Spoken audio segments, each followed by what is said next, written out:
Page number 50 पे question देखो, calculate the current drawn from the battery in the given network. आपको एक circuit दे रखा है, एक नेटवर्क दे रखा है, और नेटवर्क मतलब सर्किट। तो उसमें आपको पूछा जा रहा है कि बैटरी से हम कितना करंट ड्रॉ कर रहे हैं, ले रहे हैं हम, है ना, कितना करंट बैटरी से लिया जा रहा है। ये वाला जो सर्किट है ये एक स्पेशल सर्किट है। देखो ये R1 रेजिस्टेंस है 1 ओम, ये हो गया यहाँ पे R2 5 ओम, ये है यहाँ पे R3 4 ओम, फिर यहाँ से यहाँ पे मतलब एक रेजिस्टेंस और कनेक्टेड है, इसका नाम है R4 2 ओम, और R5 ऊपर कनेक्टेड है यहाँ पे, ये कितना है, ये है 2 ओम, R5 बोल देते हैं इसको। और फिर ये वाले जो दोनों टर्मिनल्स हैं इनको हमने एक बैटरी से कनेक्ट किया हुआ है, 4 वोल्ट की बैटरी कनेक्टेड है, और पूछा जा रहा है कि बताओ इस 4 वोल्ट की बैटरी से कितना करंट सर्किट में लिया जा रहा है। मान लो टोटल करंट आई फ्लो है, तो आई की वैल्यू आपको कैलकुलेट करके बतानी है। समझ में आया? यहाँ पे जाके करंट डिवाइड होगा अलग अलग ब्रांचेज में, और इस तरीके से जो भी करंट फ्लो होगा ना सर्किट में टोटल, वो आपको पूछा जा रहा है। तो सबसे पहले हम क्या करेंगे कि यहाँ पे कुछ पॉइंट्स हैं उनको नाम दे देते हैं, थोड़ा समझाने के लिए ऐसा कर रहा हूँ। ये वाला पॉइंट है ए, ये वाला पॉइंट है बी, ये मान लो सी, और ये पॉइंट हो गया डी। ठीक है, अब फटाफट से देख के ये बताओ कि सर्किट में कौन कौन से रेजिस्टेंस सीरीज में है, कौन कौन से पैरेलल में। R1 R2 क्या है, R1 R2 R3 क्या है, पक्का? कितने लोग बोल रहे हैं सीरीज में है? इनमें कोई भी रेजिस्टेंस ना तो डायरेक्टली सीरीज में है और ना ही पैरेलल में कनेक्टेड है। ये व्हीटस्टोन ब्रिज सर्किट है। सर दिख तो नहीं रहा, चलो आपको एक दिव्य दृष्टि देता हूँ अभी, उससे आपको नज़र आएगा। ये देखो, ये जो सर्किट है पूरा का पूरा ए और डी पॉइंट के बीच में कनेक्टेड है। तो इसको मैं वापस से ड्रॉ कर रहा हूँ सिर्फ समझाने के लिए। ये मान लेता हूँ मैं, ये मान लेता हूँ यहाँ पे ए पॉइंट, ये मान लिया डी पॉइंट, और ये बी और सी पॉइंट है, इनको मैं यहाँ पे दिखा रहा हूँ। ये सिर्फ आपको समझाने के लिए बताया जा रहा है, बी और सी। ठीक है, अब जो जो रेजिस्टेंस जहाँ पे कनेक्टेड है वहीं पे वापस से कनेक्ट करूँगा, सिर्फ समझाने के लिए कि ये एक्चुअल में व्हीटस्टोन ब्रिज ही था।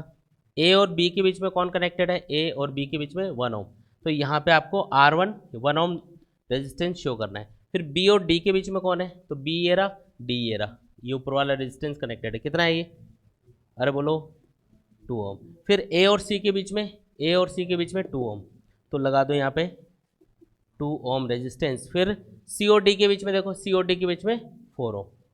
अरे समझ में आ रहा है क्या, ये लो। फिर बी और सी के बीच में भी तो एक, कितना है ये, 5 ओम, तो ये है 5 ओम। गैल्वेनोमीटर की जगह कौन आ गया यहाँ पे, 5 ओम रेजिस्टेंस आ गया। ये वाला ही तो सर्किट था। और बैटरी कितने वोल्टेज की है, 4 वोल्ट की बैटरी है। ठीक है, तो ये लो बैटरी 4 वोल्ट, आए कि नहीं आए, टोटल करंट है आई, आई पूछा आपको।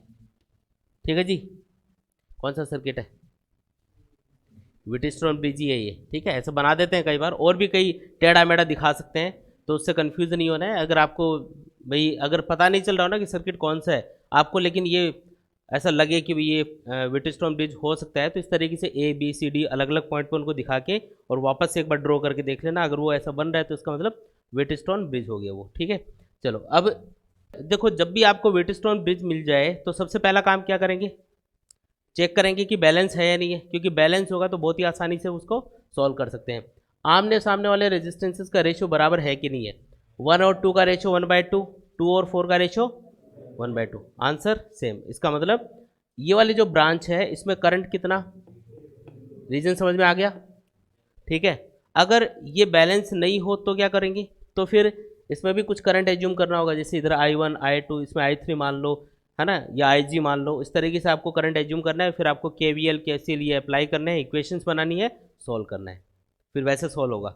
लेकिन अगर बैलेंस मिल जाए तो मज़ा आ जाएगा। फिर ये वाला रेजिस्टेंस क्या करना है, हटाना है सर्किट से। क्यों हटाना है, रीजन समझ में आ गया होगा, क्योंकि ये बैलेंस है, और बैलेंस है तो बीच वाली ब्रांच में इसमें करंट फ्लो नहीं होगा, और अगर करंट फ्लो नहीं होगा तो इसका कोई यूज़ नहीं है यहाँ पे। अब यूज़ ही नहीं है तो हटा दो। ये 1 और 2 ओम ये मिला के कितना हुआ, 3 ओम हो गया। तो ये जो ऊपर वाली ब्रांच है इसका रेजिस्टेंस हो गया 1 + 2 यानी 3 ओम, और जो नीचे वाली ब्रांच है इसका रेजिस्टेंस, इस वाली का, ये हो गया 2 + 4 यानी 6 ओम। समझ में आया। और फिर ये ए पॉइंट हो गया, और ये हो गया डी पॉइंट, और ये बैटरी कनेक्ट। अब बताओ इक्विवेलेंट रेजिस्टेंस कितना आएगा इसका, तो 3 और 6 का equivalent 1/r equivalent equals to आएगा, क्योंकि ये पैरेलल में है तो 1/r1 1/r2 करके ऐड करना है। एलसीएम आएगा 6, तो आएगा 2 + 1 यानी 3/6 यानी 1/2। आर इक्वलेंट निकल के आएगा यहाँ से 2 ओम। आर की वैल्यू आ गई, तो करंट बताओ, करंट कितना फ्लो होगा सर्किट में। I equals to V/R 4/2। Answer 2 ampere. खत्म। आया कि नहीं आया? ये आया हुआ क्वेश्चन है, देखो सेम क्वेश्चन आएगा। अगर आएगा ना विटेस्टोन ब्रिज पे क्वेश्चन, तो दो ही टाइप के क्वेश्चन आते हैं, दोनों मैंने नोट्स में दे रखे हैं। या तो ये क्वेश्चन आएगा जिसमें ज़्यादा से ज़्यादा क्या करेगा, वैल्यू चेंज कर देगा, और भी अगर टिपिकल इसको बनाना चाहेगा तो बैलेंस नहीं करेगा। बैलेंस अगर नहीं होगा तो किरचॉफ्स लॉ अप्लाई करके, जैसे कल अपन ने क्वेश्चन किए थे ना, उस टाइप से इनको सर्किट को सॉल्व करना है। जितने वेरिएबल आप एज्यूम करोगे, I1 I2 I3 3 करंट अगर आपने एज्यूम किया इसमें, तो 3 अलग अलग इक्वेशन बना लेना, सॉल्व कर लेना।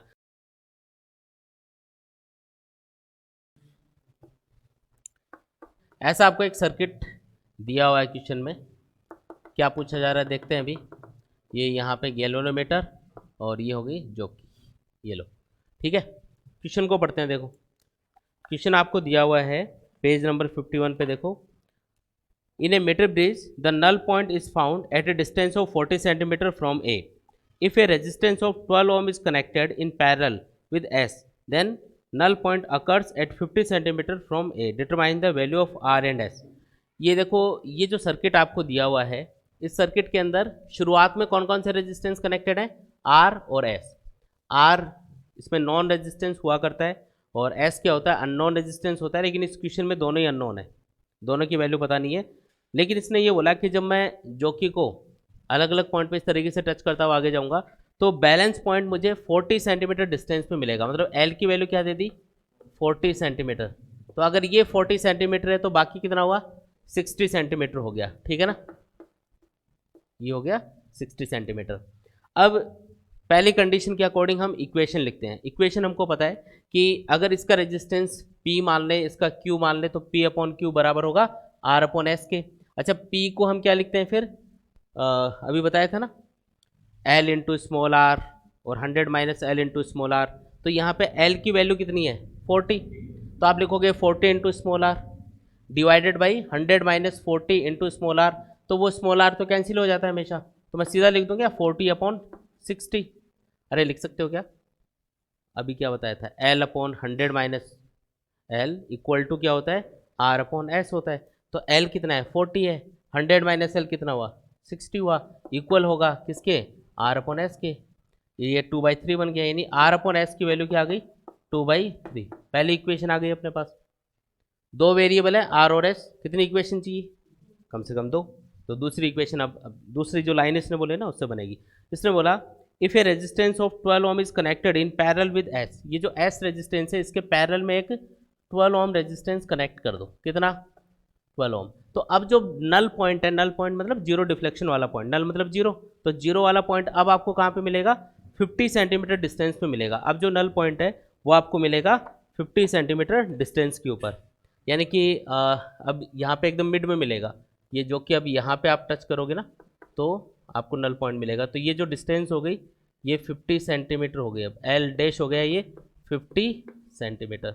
अच्छा, ये 50 है तो ये भी 50 होगा।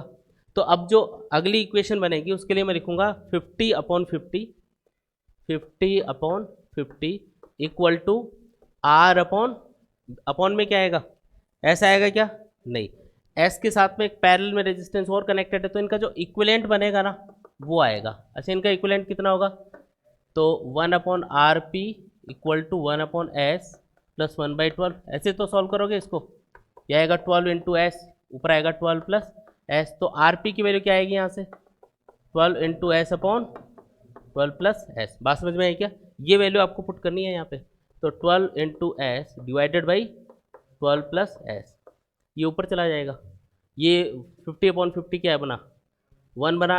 एक काम करते हैं, इसको उधर ले जाते हैं, तो ये आएगा 12 into S upon 12 plus S equal to R। ठीक है, ये दूसरी इक्वेशन है। अब एक काम करो, R की वैल्यू यहाँ से उसमें पुट कर दो। R को क्या लिख सकते हो, R को क्या लिख सकते हो यहाँ से, 2/3 इंटू S। अरे लिख सकते हो ना, ये बन गया 12 into S upon 12 plus S equal to 2s/3। s तो कैंसिल ही हो गया, एक 2 भी कैंसिल होगा, ये 6 बनेगा, तो क्रॉस मल्टीप्लाई करो। 18 equal to 12 plus S. S की वैल्यू आया कि नहीं आया? और अगर एस की वैल्यू आ गई तो देखो ये रिलेशन है इनके बीच में, आर कितना आएगा, एंड आर इक्वल्स टू क्या होगा, 2/3 इंटू एस। एस की वैल्यू 6 है तो आंसर ये होगा 4 हो। ये लो आंसर, ठीक है, सॉल्व हो गया। सेम क्वेश्चन, मतलब ये का ये क्वेश्चन मिलेगा, डेटा चेंज हो सकता है ज़्यादा से ज़्यादा, अगर इस टॉपिक पे क्वेश्चन आएगा तो। नोट कर लो सब लोग।